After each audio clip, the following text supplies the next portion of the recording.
Will Donald Trump get rid of the clock changing that comes with daylight saving time? Here's everything you need to know. In the wee hours of Sunday, March 8th, the vast majority of Americans will, once again, lose an hour of sleep and enter the part of the year known as daylight saving time. Arizona and Hawaii are the only states that never spring forward or fall back. They will remain locked into what's known as standard time for the next 6 months, and possibly forever going forward. As for the other 48 states, many seem to be fed up with the biannual tradition of seasonal time changes. A 2021 poll found 75% of Americans are against it.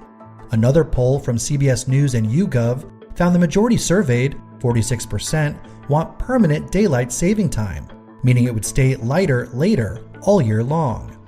33% said they want permanent standard time, which would be earlier sunrises and earlier sunsets. Certainly good news for morning people. 21% said they want to keep switching back and forth.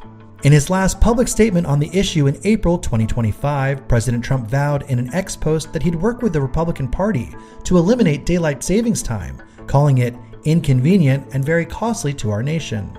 His close advisor Elon Musk went on to agree, writing on X, "Looks like the people want to abolish the annoying time changes." The billionaire's former Doge co-chair Vivek Ramaswamy backed up the sentiment that it's inefficient and easy to change.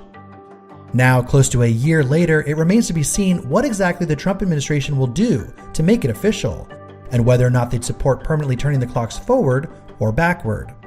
In 2022, the Senate unanimously approved a bill that would make daylight saving time permanent. The Sunshine Protection Act was introduced by then-Senator Marco Rubio, who is now Trump's Secretary of State. The Florida Republican said, "This ritual of changing time twice a year is stupid," noting that locking the clock has overwhelming bipartisan and popular support. But the bill never received a vote in the House of Representatives. Rubio reintroduced the Sunshine Protection Act in 2024, and Florida Rep. Vern Buchanan put forward his own version of the bill in the House. Both languished in committees because they couldn't agree on whether to keep permanent daylight savings time or permanent standard time.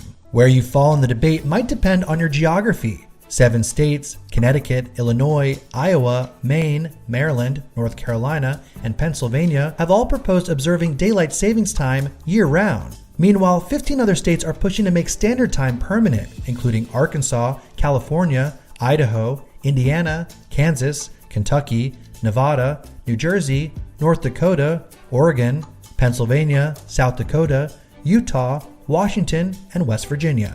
If permanent daylight savings time goes into effect, the national average for sunrise times will be 7:11 a.m., and the national average for the time of sunsets across the country will be 7:22 p.m. Meanwhile, enacting permanent standard time would push those sunrises back to 6:11 a.m. and sunsets to 6:22 p.m. If daylight savings time is scrapped for permanent standard time, many Americans can say goodbye to late summer evenings. The average sunset in New York in June would be 7:30 p.m., for example. And if you want to catch a sunrise, you'll definitely need to pound some coffee for that 4:35 a.m. wake-up call.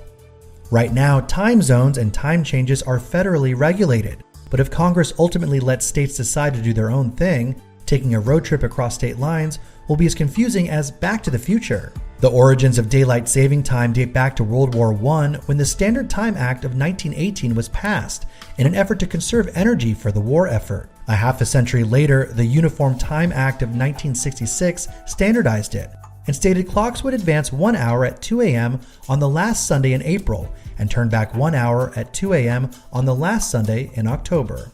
The Energy Policy Act of 2005 then changed DST to the second Sunday in March through the first Sunday in November.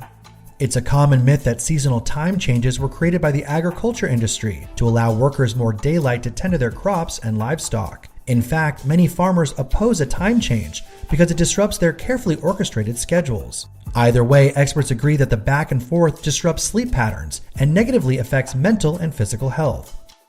Research shows that losing an hour of sleep significantly upends our circadian rhythm, which is essentially the body's 24-hour internal clock. This potentially increases the risk of heart attacks and stroke, and even car accidents the morning after a time switch. Now, as the public waits for President Trump and Congress to figure out the next step, Americans are again wondering if this is the last year we will have to deal with this headache.